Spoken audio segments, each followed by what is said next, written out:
for the introduction and invitation from the UST. I think today is the interdiscipline of the economics, business, science and technology, and also from the company and also the academics. So it's really a kind of interdiscipline. So my topic is the financing of green infrastructure in Guangzhou. The outline includes 4 parts. The first 2 parts are mainly the big pictures of the background of the green finance system. And so I will quickly review of the first 2 parts. And first is today we can see that the very beautiful scenery of the Victoria Port. It is just now Professor Lei told me that the AQI or PM 2.5 below the 10. So we can see that the traditional or the pollutants is now under control, and maybe new pollutants emerge as well. Also the border river pollution control is become a new challenge of this kind of area. And now another kind is that the governance of the environmental pollution under the Great Bay Area is mainly based on this kind of, we call that the formal cooperation agreement among the 2 jurisdictions. And we can see that in 2006, the first cooperation between Hong Kong and Guangdong set the meetings. In 2007, we have the 18th.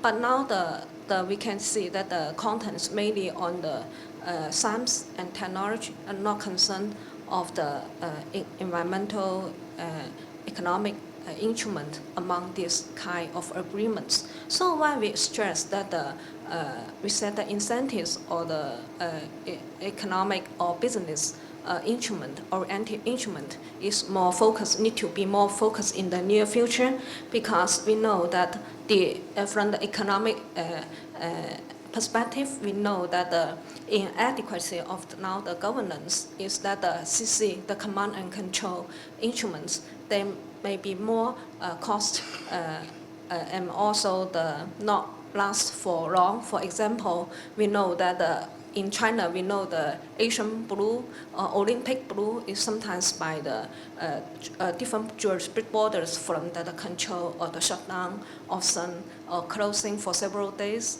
holidays, so that we can keep the blue. So how to keep it a kind of long-term is very important.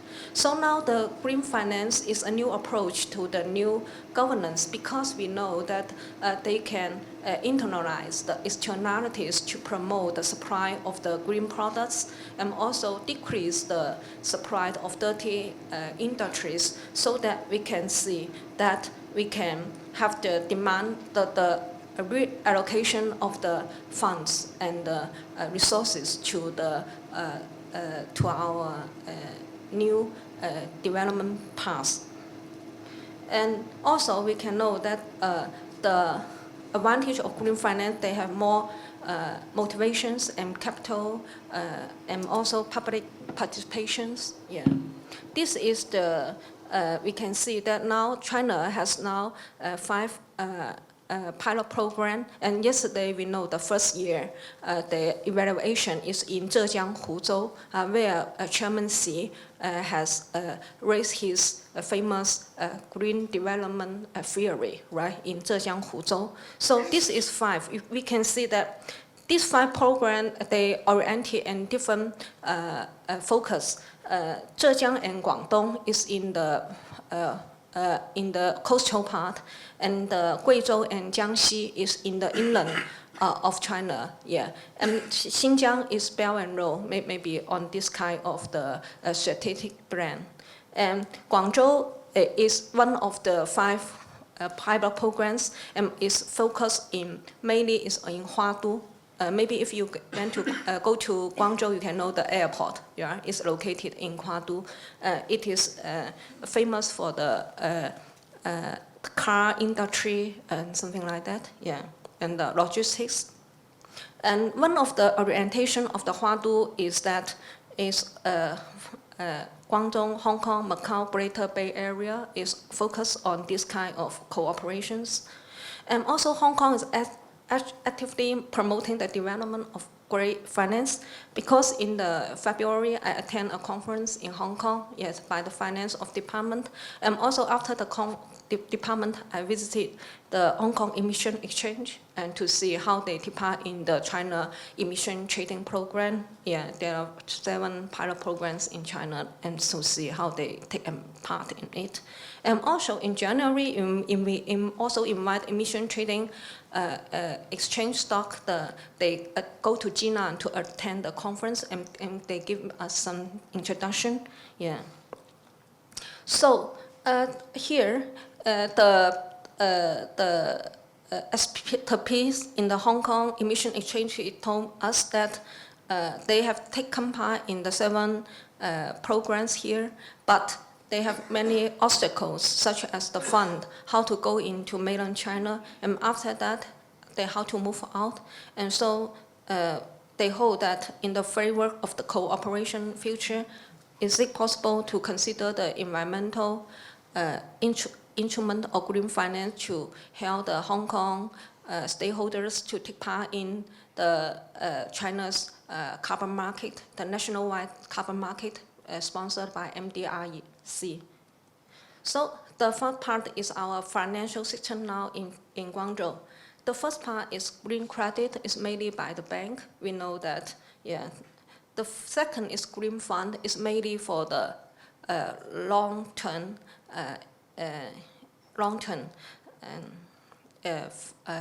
capital, and the green bond. Because I go quickly, because the slides will be put on the website, yeah, so you can look in detail because it's some type of figures here. And also the green stock and green insurance just now mentioned here, yeah. And green certification here is very important, because we know that different provinces or different countries, they have their own industrialization. So they have different standard. So here I will discuss in detail here. And this is the quickly review of our green agriculture insurance plus, green traffic, here green LED, green architecture, and our garbage power generation, and the sewage treatment in Huadu. And we can see that they are mainly from the benefit, or their return is mainly from the government, the public sector, the buyback from the government of the service. So can sustain revenue that is insured then to 8% of their revenue.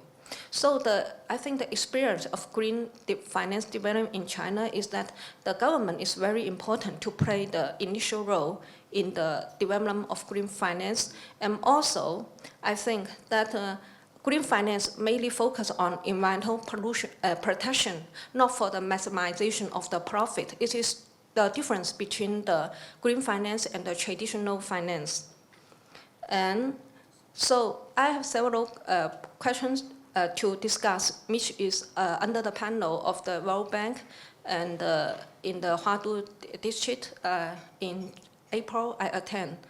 Here, what is green finance? So the first one, I think green finance is a finance. So it needs to control risks, but it is not the traditional finance. So it needs to not maximize the profit. And also, we can see the difference between the public finance and the semi-finance and the real finance. So they have different policy instrument design, and they need to, the government play different role in different modes. This is the first. What is green finance? The second is the pattern of green finance. I think that just now I mentioned that need to be more innovations in the green finance. For example, for the mortgage, could we use future earnings as the mortgage instead of the traditional mortgage in this kind of area? Another suggestion by the World Bank is that for the first 8 years they don't need to pay interest for the loan. Does it work for the green finance? And also, we need to know that could we add a new instrument in this kind of policy, such as the carbon currency, to encourage the public to participate in this kind of finance. Like if today I come here by metro and not by drive, can I got a credit to motivate the people, the public, to participate in the green finance? Is also a kind of innovation under the view of the World Bank. And the last one, I think, is the standards. It's very important because there are two different catalog in China. One is by NDRC, which is mainly focused on the encouragement of the green industry. Another one is by the central bank. It is more focused on regulation. So they are quite different. So maybe a project can approve by the NDRC, but it cannot approve by the central bank. So how to harmonize this kind of conflicts? Another one is in domestic standards is quite different from the international standards, like the CBI, and another one is the green bond, right, agreements. So what is their how to harmonize? So our thing is that because different countries, China is more focused on the sometime of the M of pi treatment is also green finance, but in the World Bank they more focus on the such as sewage and something like the garbage, electricity. So they are quite different. So our suggestion to the World Bank is that could we first step by step to keep on the classification of World Bank. Also, we can have our generation, the innovation, such as we think that the green industry includes the electric car, renewable energy, or something like that, not just the fossil ones and something like that. Could we have difference? So this is our suggestion, and avoid the greenwash. Also, we need to control our green industries. So. And last is that the Huadu has its own industrial catalog, and now the first catalog includes 1,200 enterprises in it. So it's quite different from the central bank. So how to make it formal into the future? This is because we have 5 years pilot program. Now this is only the first year, so still have 4 years. So we can have more cases or more data to support the real benefits and our future points. Here I want to mention is the benefit or health return, such as now mentioned, is how to use this kind of benefits into the investment in the company's investments. So it's still very challenging things, because if you don't internalize the benefits of environment, the company don't have the internalized incentives to make, because bank is still a bank. They need to make money. So it's many challenging things in the future. But I think it's a very nice topic. So I hope to hear more the foreign the panels to discuss on this topic. Thank you for your attention. Thank you. Yeah.